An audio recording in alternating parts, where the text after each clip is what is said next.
ख्वाजा साहब अपने कुछ मुरीदों को लेकर अजमेर की सरजमीन पर अपने कदम रखते हैं। कयामत की गर्मी थी।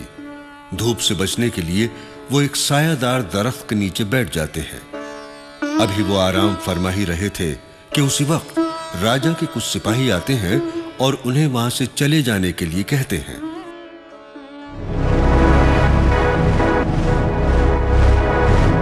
आप लोग कौन हैं? कहां से आए हैं? भाई, हम मुसाफिर हैं, सफर पर निकले हैं, साया देखकर बैठ गए।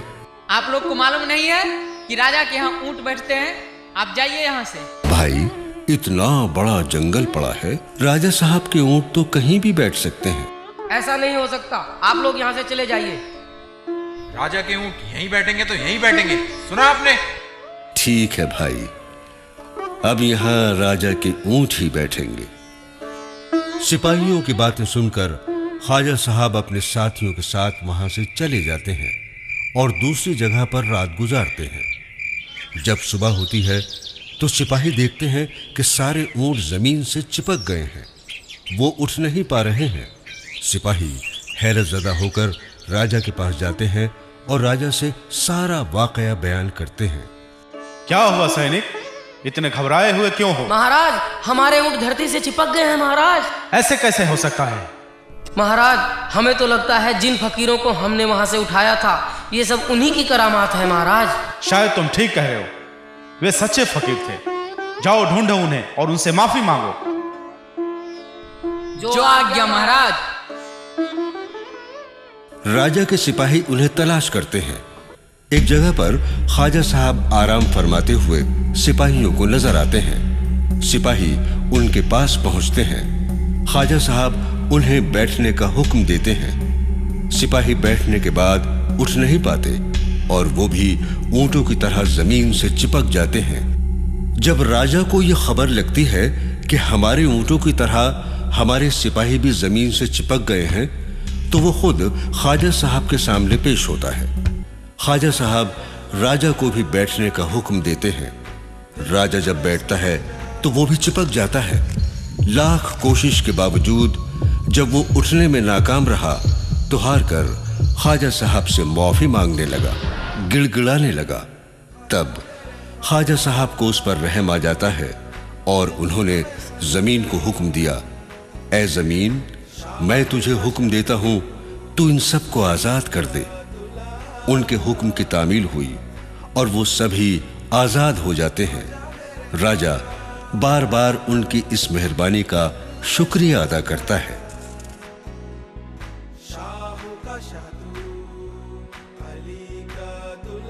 कुछ दिनों बाद एक और वाकया पेश आता है। राजा के सिपाही आकर राजा से शिकायत करते हैं कि कुछ फकीर अना सागर का पानी गंदा कर रहे हैं, उसी में नहाते हैं, उसी में वुजू करते हैं। अना सागर का पानी पीने के लायक नहीं रहा।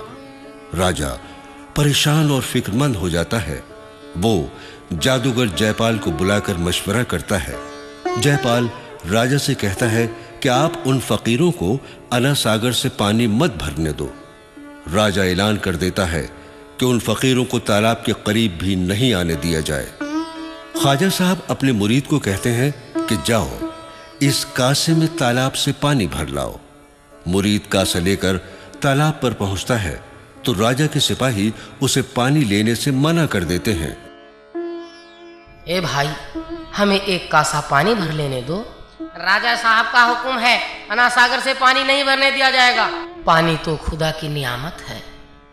हम कुछ नहीं जानते, आपको पानी नहीं मिलेगा, आप यहाँ से चले जाओ, जैसी अल्लाह की मर्जी। वो खाली कासा लेकर ख्वाजा साहब के हुजूर में पेश होता है। मुरीद उन्हें सारा वाकया बयान करता है कि राजा के सिपाहियों ने पानी लेने से मना कर दिया।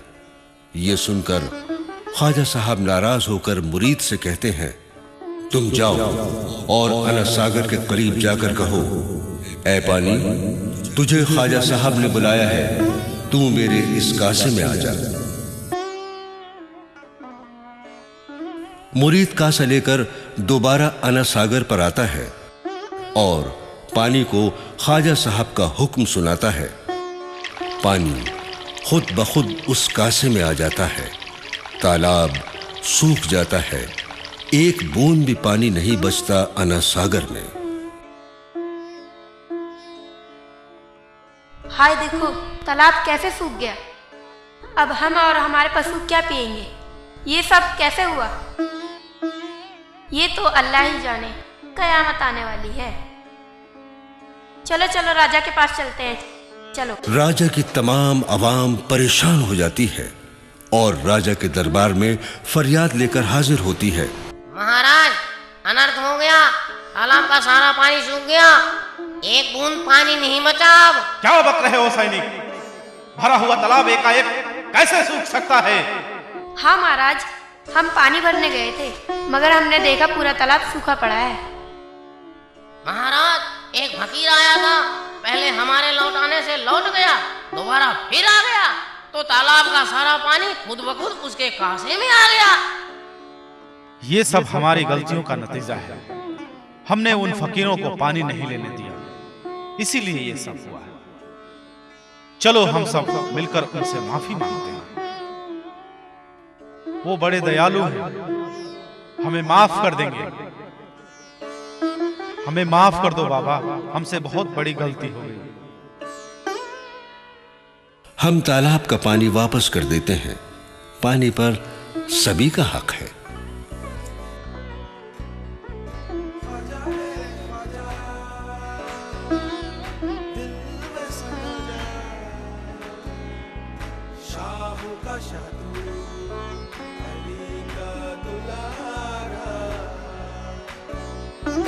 राजा हैरान और परेशान होता है।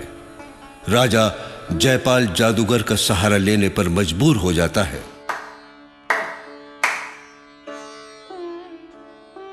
आज्ञा महाराज।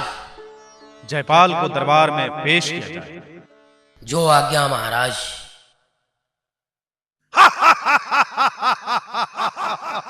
मेरा नाम है जादूगर जयपाल। मेरा नाम है जादूगर जयपाल। जादूगर जयपाल की जय हो। कहो सैनिक, कैसे आना हुआ? आपको महाराज ने याद किया है। महाराज ने? ठीक है, तुम जाओ, मैं भी आता हूं। जैसी आज्ञा।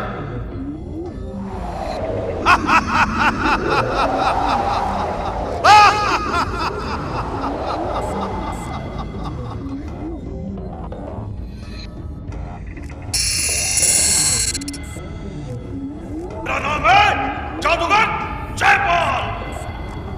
बताइए, मुझे कैसे याद किया? कुछ दिनों से चमत्कारी फकीरों ने हमारे राज्य में आतंक मचा रखा है। फकीरों ने? क्या मजाक कर रहे हैं राजन? फकीरों ने आतंक मचा रखा है? हम सत्य कह रहे हैं जयपाल, हम उन फकीरों के आगे हार चुके हैं। हम हार चुके हैं। कभी तालाब का पानी सुखा देते हैं तो कभी ऊंट चिपका देते हैं। हम उनसे हार चुके हैं जयपाल, हम उनसे हार चुके हैं।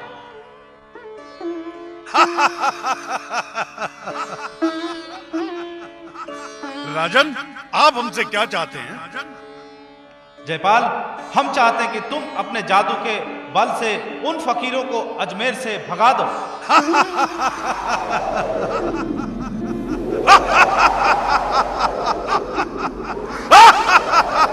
फकीरों बचो!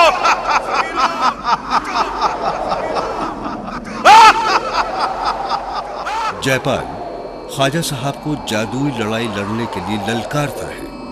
ख्वाजा साहब अपने साथियों से कहते हैं कि तुम सभी इस गोल दायरे के अंदर आ जाओ, हर मुसीबत से महफूज रहोगे। जयपाल, हम तुझे जादुई जोर आजमाने का पूरा मौका देते हैं। तू जी भर कर जोर आजमा ले। मेरा नाम है जादूगर जयपाल।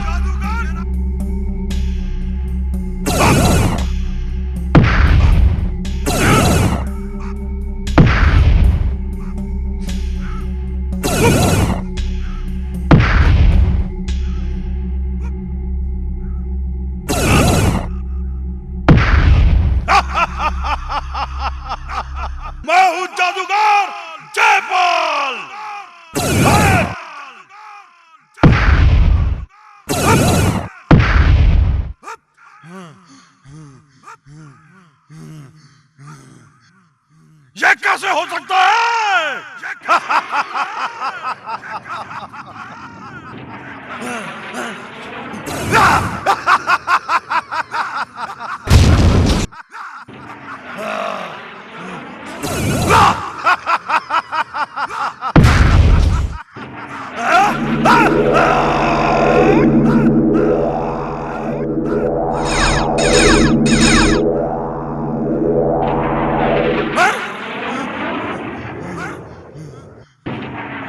ये कैसे हो सकता है?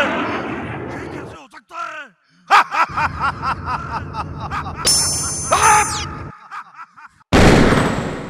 कभी गायब हो जाता तो कभी उड़ता हुआ नजर आता।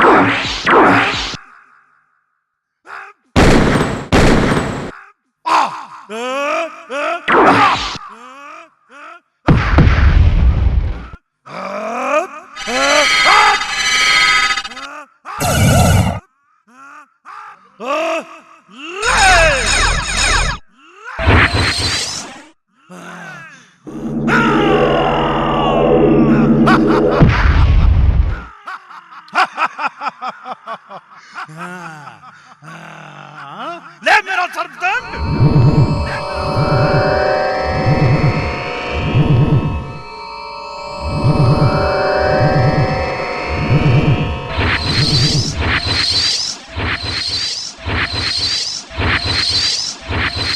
वो पहाड़ उठाकर ख्वाजा साहब के ऊपर फेंकता है, मगर सब बेअसर साबित हो गया। जब जयपाल ने सारे हथियार आजमा लिए तो हैरान और परेशान होकर आसमान में उड़ जाता है। इधर ख्वाजा साहब अपने खड़ाओं को हुक्म देते हैं, जा इस मगरूर जादूगर को लेकर आ, मेरे हुजूर में पेश कर।